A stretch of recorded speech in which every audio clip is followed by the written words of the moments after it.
So we on the air officially? I think so. Just a second. It's doing its thing where it thinks about things. All right.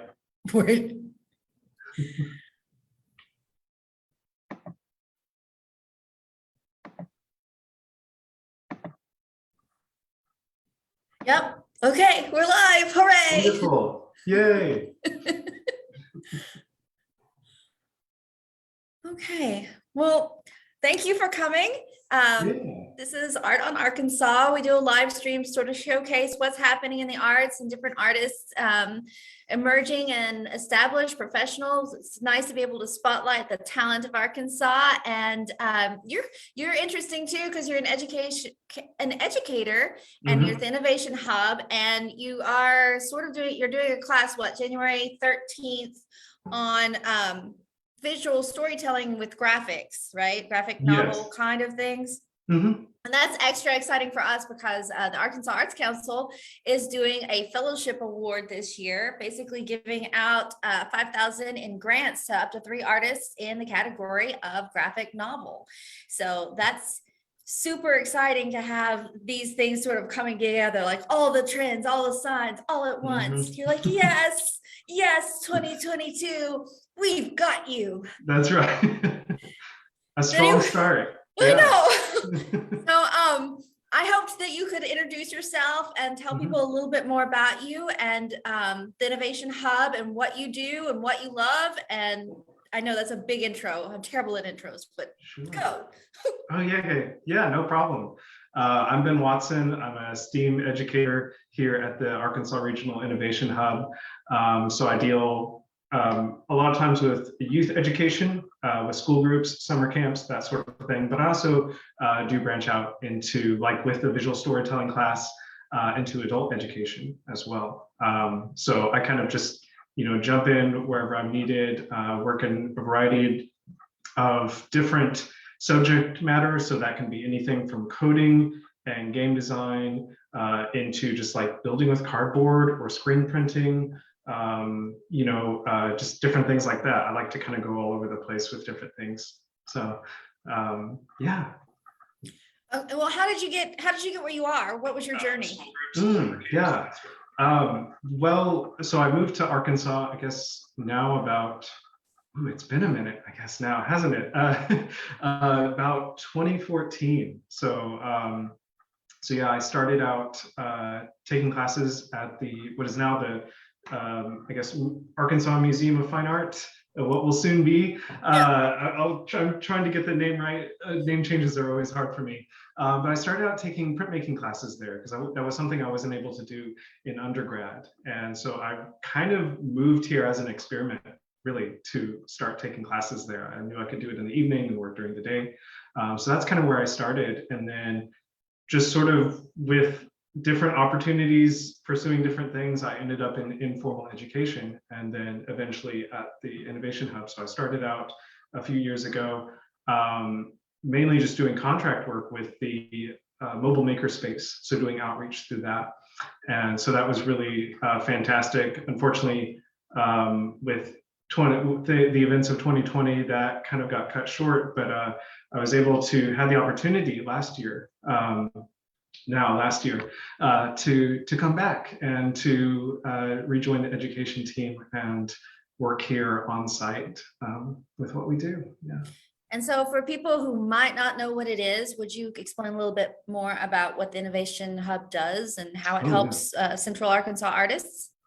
Yeah, absolutely. Well, the Innovation Hub kind of as a whole is really about economic and educational opportunity across the board for all Arkansans, and really kind of bridging those gaps and breaking through those barriers and providing these opportunities.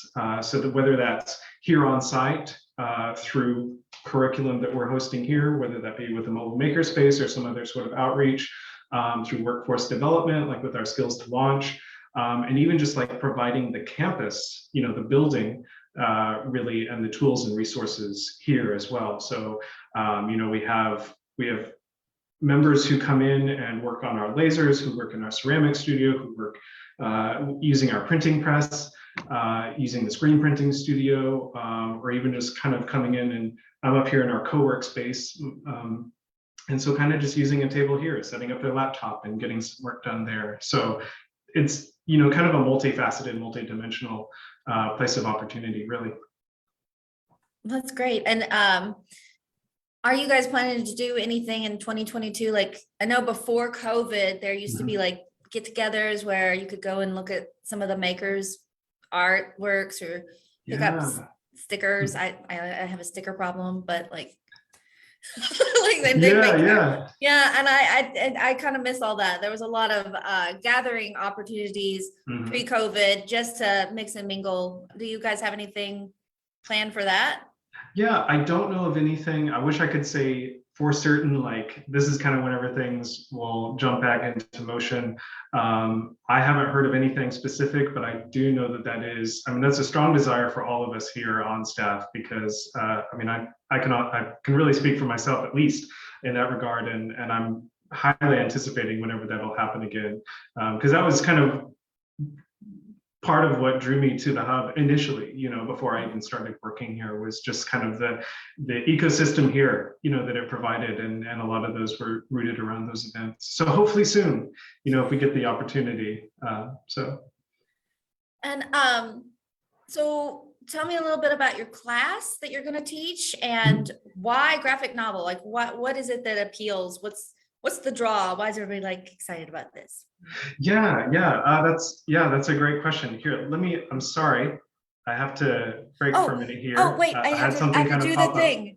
Up. Yeah. Oh here we go. wait, I have to shoot. Okay, there. Just in case you wanted to share your screen and show us something. Oh yeah, absolutely. I changed the settings. Oh, perfect. Yeah. I'm so savvy. That's great. Zoom has been a whole new world for me as well. Kind of teaching virtually and all that sort of thing.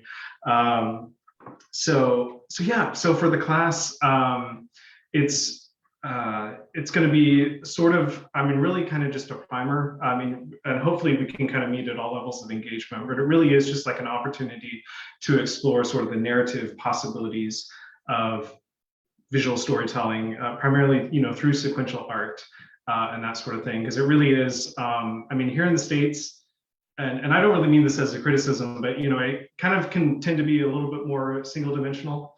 With comic books and DC and Marvel, and nothing against them, but there's, I think, as the form, it's more than just a genre, it's a form, and so kind of capitalizing on the opportunities there and really engaging with that, hopefully in a way that is can be accessible for kind of individual narrative, individual exploration, and it can be very intimidating because it's kind of it's a lot to commit to as an art form, much like illustrating a book or, creating a whole body of work. And so what I'm hoping to do with the workshop is really make it gateways for people. And it's kind of a selfish motivation.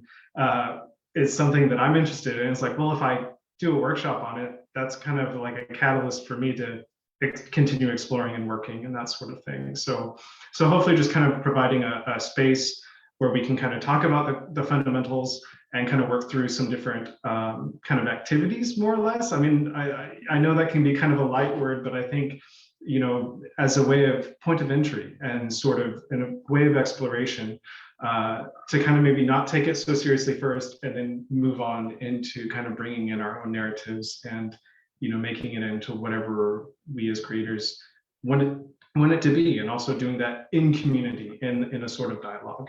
So I think I've seen 2 history graphic novels come out recently. Yeah. So it can be, anything from manga to history. Yeah, absolutely. Yeah, one of my absolute favorite graphic novels is by an artist, Sean Tan, The Arrival, and it has it's wordless. So I guess that maybe in some ways it's a little bit different than some of the more strict terms of graphic novels. But one of the things that got me into printmaking was kind of from a collection called The Graphic Witness, and that was just woodblock prints. They were easily reproducible, and so artists would create these series, these basically early kind of primal graphic novels. there, and that so I think the form kind of has always been something that's been really attractive to me and really fascinating. Yeah, and it also can include, and I'm sorry if I butcher this, but manga. Yeah. Yeah. Mhm. Yeah, yeah, absolutely. My kid used to like those, like the books, Yeah. and you read them the other way. Yeah, yeah, they're flipped around. I actually have one sitting here. Oh yeah. Nichijou, it's kind of like a slice of life. And I really like a lot of the kind of the sort of graphic shorthand and the abstraction that takes place there. Like, you know, they've explored a lot of ways of being able to kind of express these very like human emotions and that sort of thing. And I really appreciate that. I think that that's something that is just so fantastic, you know. Okay, well, you brought us an example or something. Yeah, absolutely. Yeah, I've got some work that I have, and then also have like a small little kind of demo activity that I can work through if we have time for that. But I definitely have some work and kind of it's pretty you know, well, I mean it's something that I think kind of showcases a lot of what we'll be exploring. Let me see if I can screen share here real quick and hopefully give me some choices. Let's see. So,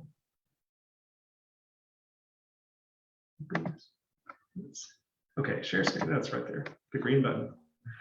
All right. All right, so this is kind of, these are a lot of work just kind of originally from, I pulled off of my Instagram. I post pretty frequently there. Can you see that? Okay, is that coming through? I can, yeah. It's Okay, good. wonderful, wonderful. So, you know, this, I have a small parrotlet, a little bird. And so this was kind of like an early exploration for me. And, you know, her behavior is like a constant source of inspiration for me and just kind of the hijinks that she gets up to. And I noticed that there are certain kind of like forms and colors and that sort of thing that she is particularly aggressive towards. And, you know, to me as a human, I don't really understand what she sees in it. So kind of, I try to take the sort of narrative approach of like, well, kind of seeing what her mind's eye is experiencing. So here we are. She likes to perch and sit on a cup, and then of course there's a monster attacks. I'm taking a lot of cues from manga here, and I think one thing that's kind of fun within the form of manga is there's kind of a self-awareness, you know, of the extremes that it can achieve, and I think that that's really, really fascinating whenever you can kind of you know, using tropes and visual cues in a very conscious way, and just, you know, living in that exaggeration, I think is fun. So here she is facing off with Can we blow this. up some of these? Like, or I mean, make them larger, not blow them up. Oh yeah, yeah, absolutely, absolutely. Let's zoom in a little bit. There we go. Is well, that better? I'm stuck on the thumbnail screen. Oh goodness, goodness, goodness. Oh yeah. So let me stop sharing. Okay. Yeah. All right, here we go. I totally forget that it only does it one window at a time. So here we go. This should be better. Oh yes. Is that looking better? Yeah. Okay, wonderful. Let's see. All right. Not able to. Okay. Let me try. Sorry, now it's not letting me switch between pictures, of course. Here we go. Wonder. Oh yeah. Okay. Yeah. Yeah, I was just able to flip through them before. All right, let's try that once more with feeling. Third time's got to be the charm, right? I think so. All right, let me bring this back up. Watch that. Okay, we should be golden now. And then I'm going to share that window. All right, here we are. Yeah, there we go. Okay.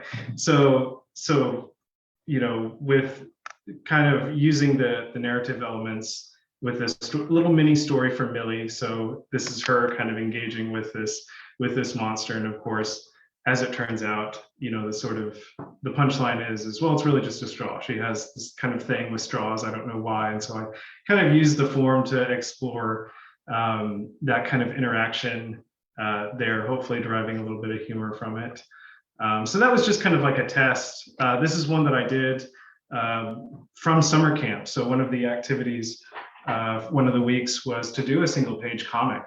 And we kept it pretty like open-ended, just like really, I mean, because it's summer camp, right? Like we're here to have fun. We're not here to do just like a whole lot of difficult work. So we kind of talked a lot about narrative and characters and action and all that kind of stuff and incorporating that in there. And we were kind of working on these 11 by 17 sheets. And it was just so fun. Like we just kind of all sat around. You kind of have your story script on one part of the page and then draw it out on the other one. And you could really just pick whatever little story you wanted to. So I like to make pancakes on the weekend. And so that was like the first thing that came to mind. And I always like to cast monsters in my stories and that sort of thing. And so just trying to kind of catch some good vibes with that. But it was so fun then to kind of walk around and see the different stories that a lot of the campers and the students had put together. Probably like one of my favorite memories from the summer. It was just so great to kind of see all the things that they had come up with.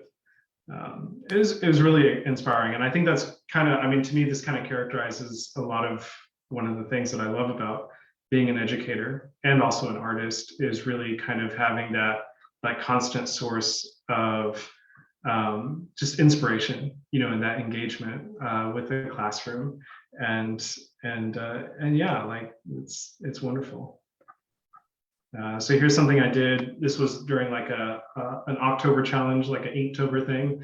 And so I challenged myself to kind of work with these different characters. This particular little strip was inspired by some of my experiences with being under kind of the quarantine or lockdown, social distancing and that sort of thing. And so, there was a lot of expectation going into it of like, oh my gosh, like I can be home for several weeks. This is going to be fantastic. But eventually it kind of reality hits, and so what started out as like building this healthy habit is then like, well, then but real life happens and it's difficult and it's challenging and that sort of thing. Definitely thought about wanting to do lots of cooking. It's like, oh great, I can be at home. But no, it's really more just kind of cooking some noodles and then watching the pros on British Bake Off. So everybody got into baking except for me. What happened? Yeah. Well, I mean, it's and kind of after that though, I think like the routine has just been, it's kind of fun. But so, and then here's kind of from that too, I use these characters and I kind of wanted to then explore some more, I guess more serious in some ways. They were fun to kind of have adventures, but I also I play D&D as like one of my favorite things, and I like building the backstories of the characters, like where they came from and all that kind of stuff, and existing in this sort of fantastical world. And so here's one of the characters, Rook, his kind of origin story of being found by this fisherman off the coast, and so and it kind of has like I'm also really into folklore. And so there's, kind of the idea of the foundling and the stories associated with that. So he's this kind of little Oni, monster, but, just starting out as a child and being taken in by this family. And then so kind of just building out the narrative, trying to work kind of wordless. I think it was word, I may have had like a caption for these, but I wanted the visuals to mostly stand for themselves. I'll put in like a little bit of a blurb just to kind of flesh it out. Not really for exposition, but really kind of just to build the resonance between the word and the image. So that's kind of the idea with these. Is there a ratio for what constitutes a graphic novel? Like, when does it become an illustrated book versus a mostly sequential storytelling through visual techniques sort of thing? Like, the difference. When is the ratio tipping the scale balance?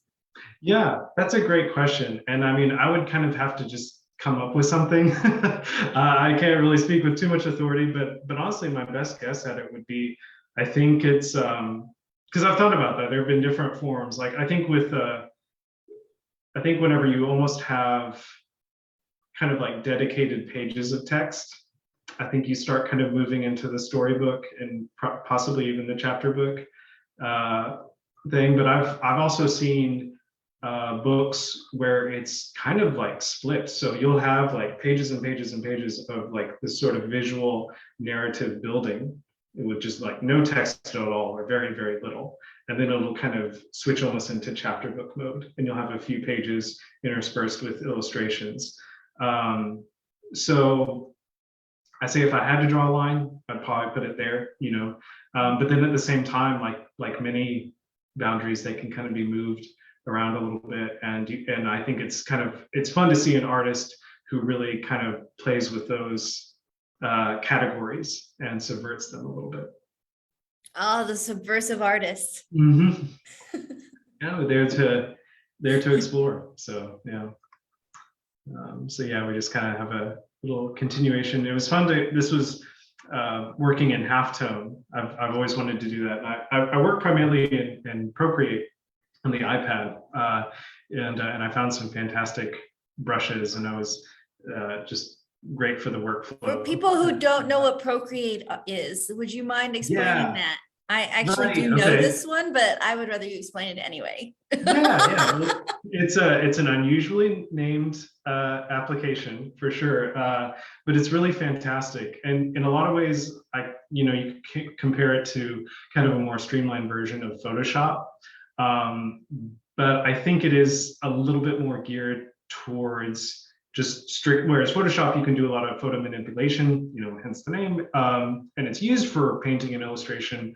But I think Procreate was really designed from the ground up to be an illustration tool, a digital painting and digital drawing tool. And freehand, just to put it out there, but like using your own hand instead of like incorporating. Yeah. Yeah, well, that was one of the great things about it that I was super excited about whenever I had the opportunity to like get an iPad Pro and start using that and kind of the motivation for it was just kind of the directness. I'd never really been able to have that up till that point working digitally. I didn't get a Cintiq until like last year or something like that, so I wanted that immediacy to kind of then be able to really dig into the digital tools. So, and it was great for that. Highly, highly recommend for sure. But yeah, so that's just kind of a little bit of sampling of my work from there. And I'm kind of, hoping to kind of, with this new year, kind of even start incorporating some printmaking elements into the graph. I've done a little bit of like illustrative work with printmaking and other things, but really exploring kind of this more sequential narrative that really builds up, across multiple works. So. Well, that sounds amazing.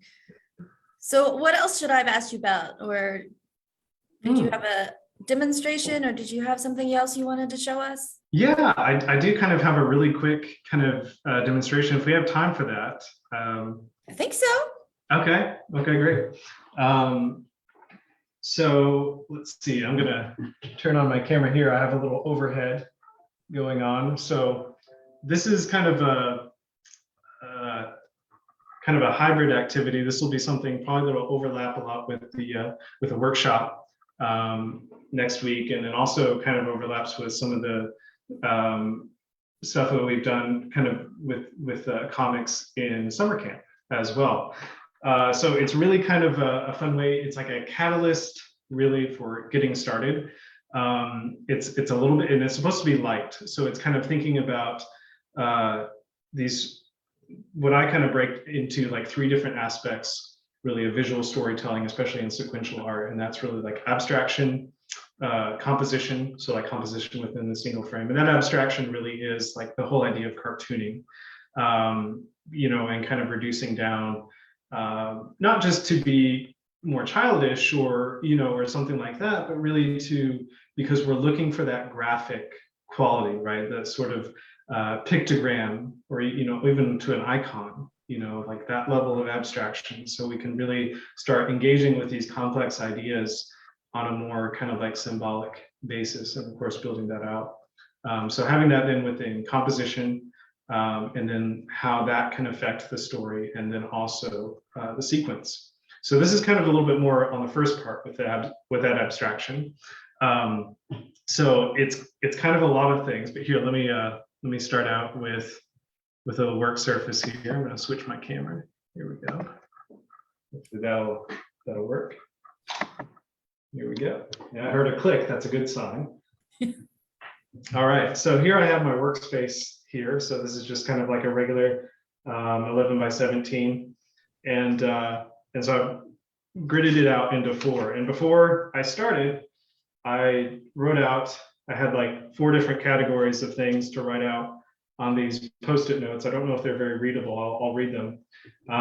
But I'm kind of taking this from 2 books, really combination, that have been really, really helpful to me, and I'd highly recommend them. And I'll talk more about them at the workshop.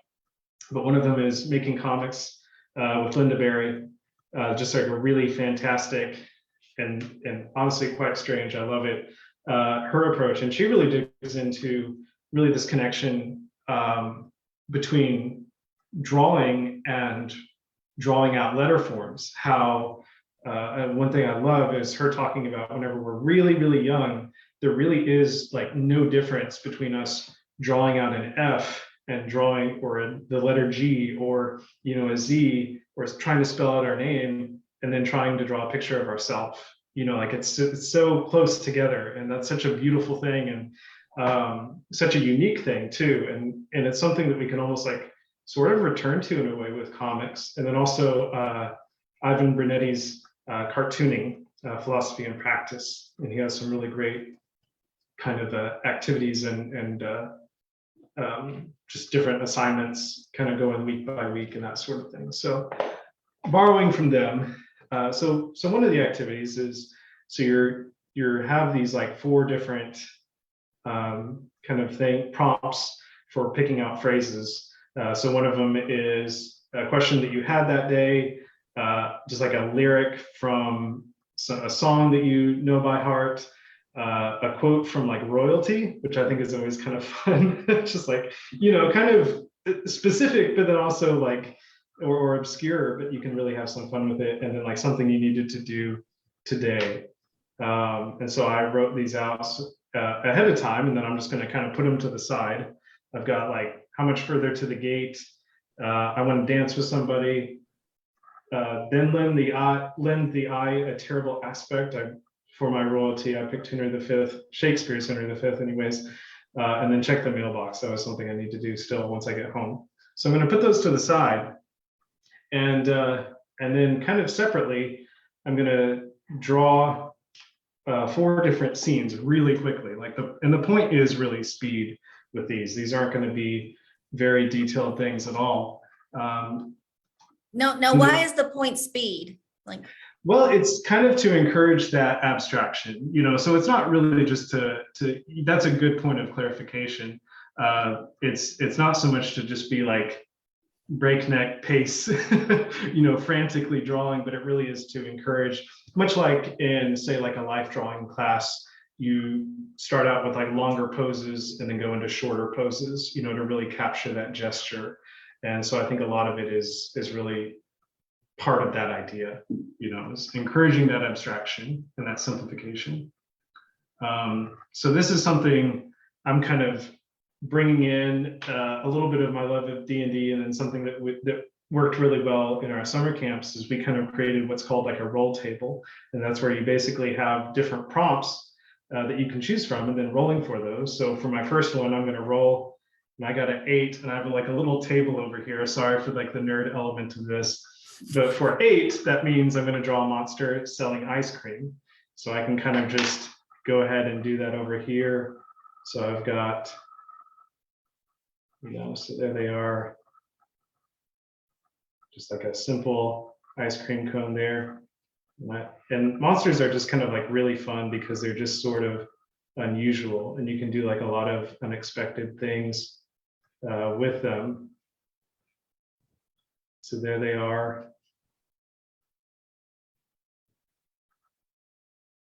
You got to give them like the little hat. I feel like I've seen.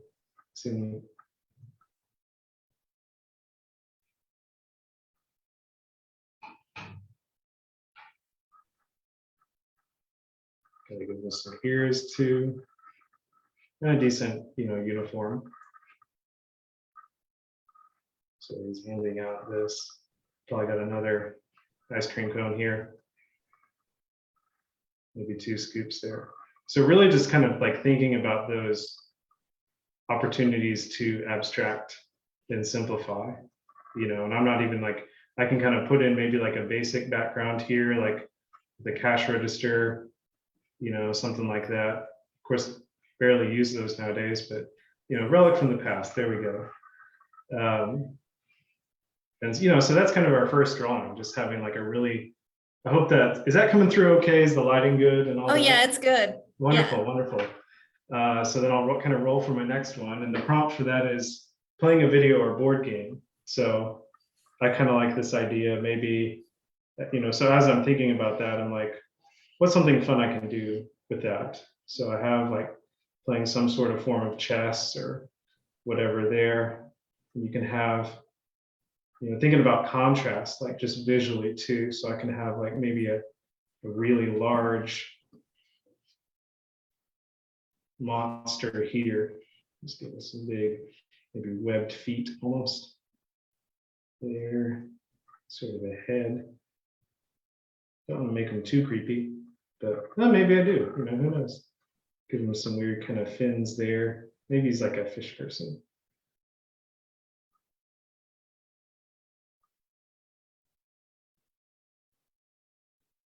So I'm just kind of pondering his next move here in the game.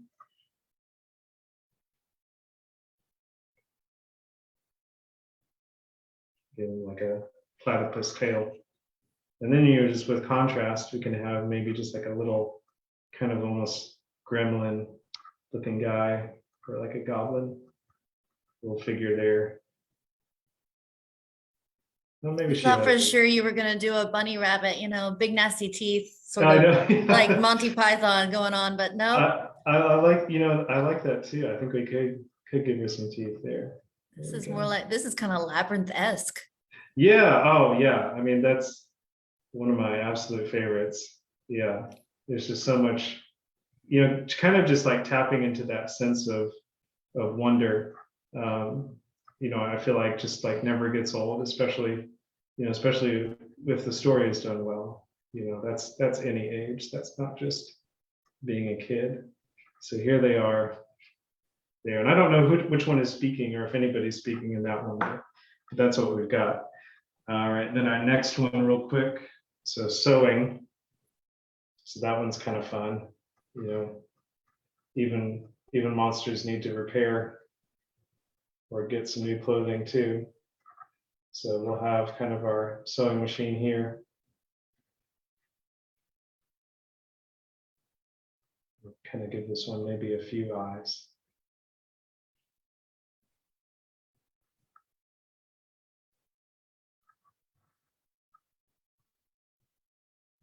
And I think this is kind of a big part of this is like not overthinking it. I'm not stressed. I'm really having fun. I'm just sort of letting my mind go as I'm drawing and just thinking about, maybe my own experience with sewing, or maybe a story that I heard, or just like something else completely. And I think that's a really wonderful thing, and to be able to create like that and take that opportunity, because it's hard work enough as it is, but anytime we get a chance to sort of have freedom to explore a little bit and not have the pressure just like making an incredible drawing or something like that, and really just getting an idea out is always really fun. I think that's an incredible thing to say too, because I feel like a lot of people have been under so much pressure for so long now, and they really want their stuff, their work, whatever genre of art that you are doing, it's actually become even more stressful to do the art than it was before the pandemic, for at least for a lot of my friends. Like they're just like Yeah. so much pressure, and then the pressure on top of that to just perform well. I Right. think it's really affecting people. Yeah. I that's been my experience as well, and I know just kind of personally for me, like I mean, really kind of, I think that was part of getting into like with being an educator too, was like it really like I'm not using them right now. I'm kind of just using a Sharpie, but I did a lot of drawings. Like that comic that I showed you originally was just drawn in like Crayola markers, because I mean that's what we had out at the table for the students. And there was something like that was kind of a revelation for me of just like, I mean, I'm still the same. I'm still like an artist, you know, but here I am just like drawing on printer paper with markers. And I was like, well, of course I should do that too. Like I shouldn't just stop doing that um, because I'm an artist, because, you know, like I need to allow myself to play and explore and that sort of thing. So yeah, I think it is hugely important. So the last one is going to be jumping from a great height. So we can really kind of just like go out here. I'm thinking about like swimming. So there's like a little cliff ledge there into the water below. We've got like a really bulky form there. I don't know who they are. Almost kind of a Humpty Dumpty, but this time intentional. Just sort of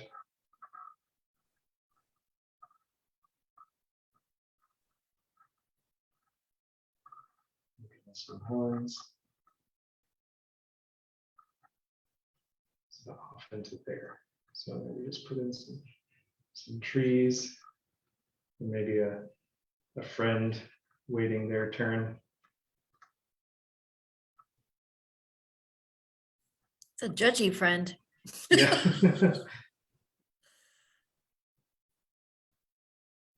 Yeah, gotta throw them some shade. I mean,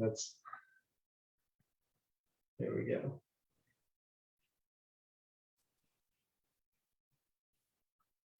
And so from there, you know, and that was kind of just like a fun exploration. I mean, that in and of itself, I feel like can be really fun to just sort of break out of I love prompts. Like I love having just like that idea of taking something really simple and even something kind of generic, and then thinking about like, okay, well, what can I do with that? Like, how can I think about that in a different way that doesn't really take a whole lot for granted, and allow myself to do that too.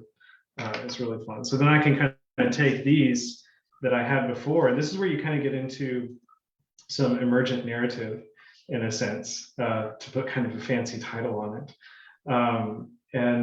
So I have all these different things, and I can kind of look at the images that I have and sort of see how they fit together a little bit.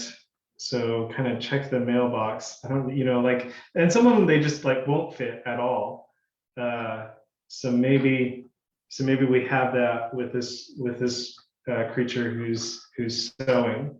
You know, so maybe that kind of gives us a clue on what they're working on. Maybe they're Prom dress. yeah, exactly. Yeah, I mean, like there's just all sorts of things, and that's just like coming out of putting these together. We'll put in this one, maybe like, I don't know, that also fits with like check the mailbox too. I think is kind of fun. How much further to the gate? You know, maybe we'll put it over there. So some of them, they might not really resonate as much. No, that's where I wanted to put that one. I just feel like it's so completely opposite. Yeah, right, yeah, exactly. Maybe, you know, just like maybe this Tongue in cheek there. yeah, exactly. And well, that's kind of the point, is like it really is just sort of like upsetting the that preconceived notion of the context of a monologue from Henry V and somebody selling ice cream, so anyway, so that's a little bit out on the fun end of things, a little bit more kind of, I guess, abstract and that sort of thing, but it really is just kind of a fun, it's more just about the exercise, right? And kind of going through that process.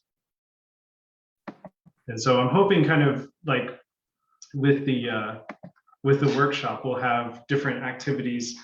Some of them will be more catalyst like this, you don't really get something that's very formal with it. And maybe you kind of just like, okay, well, I'm not really going to use that whenever I sit down to actually work in my studio, but it is going to kind of prompt me. Maybe I have this script that I've been trying to create a visual for a couple of days now, and I just can't think of anything. Well, then I can kind of go to this and experiment with a little bit, and then come back to that and be able to look at it a little bit more fresh. So yeah. So if people want to register, how do they go? Yeah, great question. So if you go to arhub.org, and we have on our homepage there's going to be kind of a link, usually like in the banner there, where you can click on for our adult classes. But you can also, there's like a drop down tab. I could possibly even share my screen for that, and I can show folks, exactly as great as my descriptions are.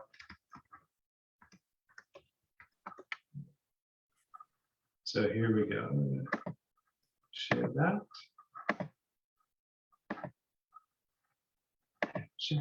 Okay.